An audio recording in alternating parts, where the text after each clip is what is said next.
আপোনাৰ ৰিলছ বা ভিডিঅ'ত আপুনি যিমানখিনি ভিউজ পাইছে সেই হিচাপত আপোনাৰ ইনকামটো কম দেখাই আছে নেকি বাৰু?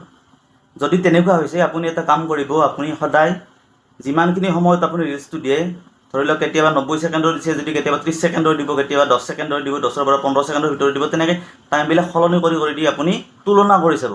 কেতিয়াবা 90 ছেকেণ্ডৰ ভিডিঅ' এটা দিছে, তাত আপুনি ধৰি লওক 1000 পাইছে ভিউজ, কিন্তু তাত আপোনাৰ যদি 1 টকা ইনকাম হৈছে, আপোনাৰ 10 ছেকেণ্ডৰ ভিডিঅ'টোত আপুনি যদি 700জন মানুহৰ ভিউজ পাইছে, তাতো আপোনাৰ ইনকাম বেছি হ'ব পাৰে।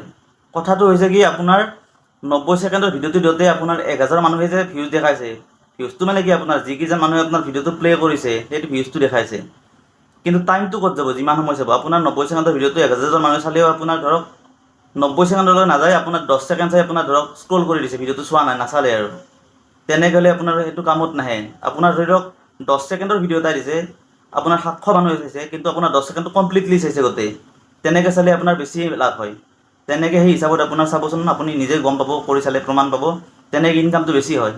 গতিকে আপুনি সময় সলনি কৰি দি চাব। আপোনাৰ যদি জানে মোৰ মানুহখিনিয়ে, মোৰ যিখিনি মোৰ ফলোৱাৰ্ছ আছে সেইখিনিয়ে মোৰ ইমান ছেকেণ্ডলৈকে দিলে বেছিকৈ, যিমান আজিলৈকে মই 30 ছেকেণ্ডৰ ৰিলছ দিলে মোৰ ধৰক বেছিকৈ চায় মানুহে, মোৰ চোৱা টাইমটো বেছিকৈ হয়।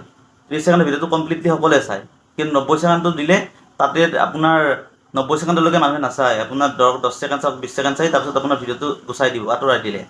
তেনেকৈ হ'লে মানে ভিউজ ইনকামটো কমকৈ দেখায়, কমকৈ আহে।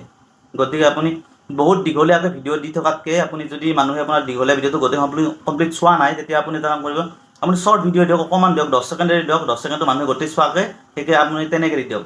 10 ছেকেণ্ডটো আপোনাৰ গোটেই কমপ্লিট কৰি মানুহে চালে, আপোনাৰ 700 মানুহ চালে, যদি 10 ছেকেণ্ড গোটেই কমপ্লিট কৰি চায়, তেতিয়া আপোনাৰ ইনকামটো বেছি হ'ব। আৰু যদি আপোনাৰ 90 ছেকেণ্ডৰ দিয়ে, তাতে যদি আপোনাৰ 1000 মানুহে যদি ভিউজ আহে, ভিউজটো 1000 দেখায়, তথাপিতো যদি আপোনাৰ 90 ছেকেণ্ডলৈকে আহি 1000 মানুহে নাচায়, যদি আপোনাৰ 10 ছেকেণ্ড চাই আপোনাৰ 90 ছেকেণ্ড নৰখে, তেতিয়া আপোনাৰ আঁতৰাই যদি ভিডিঅ'টো দিয়ে, তেতিয়া আপোনাৰ সেই ইনকামটো তাতে কমকৈ আহে।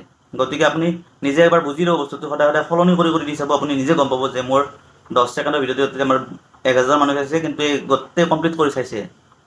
আপোনাৰ ইনচাইটত দেখায়ো কিমান সময়, কিমানলৈকে এভাৰেজটো চাই মানুহে গম পায়, অনুমান কৰি চাবচোন আপুনি।